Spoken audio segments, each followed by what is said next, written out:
Alléluia, gloire à Dieu, nous bénissons le Seigneur pour le souffle de vie qu'il ne cesse de nous accorder en ce jour. Nouvelle semaine avec Jésus-Christ, bientôt la fin du mois de juillet.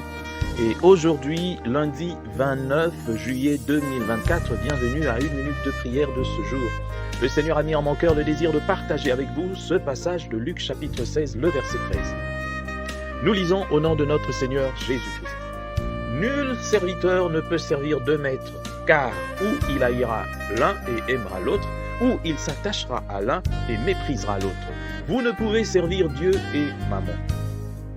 Chers frères dans le Seigneur, j'aimerais aujourd'hui prendre un temps un peu élevé. Je voudrais parler à tous ceux-là qui, comme moi, confessent le nom de Jésus et le servent aussi comme leur Seigneur et acceptent Jésus-Christ comme leur Sauveur. Je voudrais parler aux serviteurs de Dieu comme moi. Vous ne pouvez pas servir deux maîtres. Vous devez choisir qui vous voulez servir.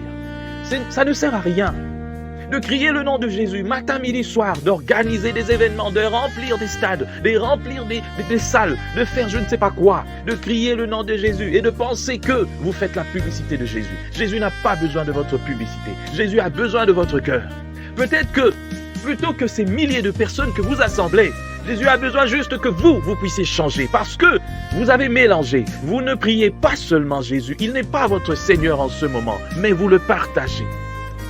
Et vous savez, la Bible dit, dans Romains chapitre 6, à partir du verset 16, « Ne savez-vous pas qu'en vous livrant à quelqu'un comme esclave pour lui obéir, vous êtes esclave de celui à qui vous obéissez, soit du péché qui conduit à la mort, soit de l'obéissance qui conduit à la justice. » À qui obéissez-vous?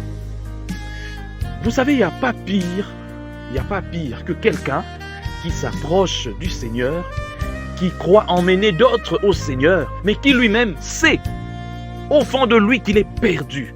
Ou alors, il mélange. Le Seigneur n'aime pas des mélanges. Jésus-Christ n'aime pas des mélanges. Ne pense pas que si tu rassembles 100 000, 200 000, 1 million de personnes qui crient tous le nom de Jésus, Jésus oubliera peut-être que toi, tu t'es égaré, que toi, tu as mélangé le Christ avec un autre Dieu, petit Dieu. Si tu l'as fait, peu importe les sacrifices que tu feras, ça ne lavera jamais ta conscience et puis ça ne fera jamais de toi un être pardonné devant le Christ. Parce que on ne mélange pas. Tu peux avoir une église de 100 000 personnes, je le répète encore. Tu peux être connu dans le monde entier pour remplir dans tous les pays les stades comme tu veux. Si tu n'es pas réellement Christ, si Christ n'est pas le seul Seigneur de ta vie, c'est zéro tout ce que tu fais. Parce qu'à la fin, ces gens que tu remplis dans les stades, ces gens que tu remplis dans des salles, ces gens qui te suivent partout dans les réseaux sociaux parce que tu as des comptes qui atteignent 1 milliard peut-être de personnes, eh bien, ces gens vont assister et bêter à ton jugement.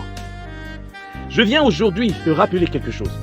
Tu n'as pas à aller toucher à des fétiches, à aller toucher à quoi que ce soit pour épater le monde. Mais bon sang, tu ne sers pas le monde, tu sers le Seigneur. Le Seigneur connaît le fond de toutes choses, même le fond de ton succès, il le sait. Tu n'as pas à aller faire alliance avec je ne sais pas quoi. Si la lumière et les ténèbres font alliance, ce sera un échec, parce que la lumière vient balayer le ténèbre. Mais si toi, tu t'associes aux ténèbres, c'est que tu deviens ténèbres. Tu ne peux pas en même temps être celui qui bénit et qui maudit. Tu ne peux pas emmener la vie et la mort. Tu ne peux pas emmener ces choses. Je suis vraiment désolé, mais il faut le dire. Ça ne sert à rien de te faire connaître comme serviteur de Dieu, comme enfant des dieux, si tu ne l'es pas totalement. Aujourd'hui, je t'appelle, je lance un appel. Reviens à la bergerie, reviens à la maison, débarrasse-toi de toutes ces alliances que tu as faites avec je ne sais pas quel Dieu, avec je ne sais pas qui. Sors de ces choses. Reviens à ton premier amour. Reviens à ton premier amour. Reviens à Christ. Reviens à Jésus-Christ. Il a besoin de toi. Tu n'as pas besoin de la gloire, tu n'as pas besoin du succès, tu n'as pas besoin d'argent. Tu as juste besoin de Jésus. Et Jésus n'a pas besoin de tout ce que tu peux faire comme sacrifice. Il veut juste que tu sois obéissant à sa parole. Débarrasse-toi des alliances que tu t'es faites. Ne sois plus dans ces choses. Quitte ces choses. Tu vas avoir la gloire, tu vas avoir l'argent, le pouvoir, le succès dans ce monde. Mais ton âme, à quoi servirait-il à un homme de gagner le monde entier s'il perdait son âme? Ne perds pas ton âme. Ne perds pas ton âme. Reviens à Jésus. Ne perds pas ton âme. Que Dieu bénisse sa parole. Amen.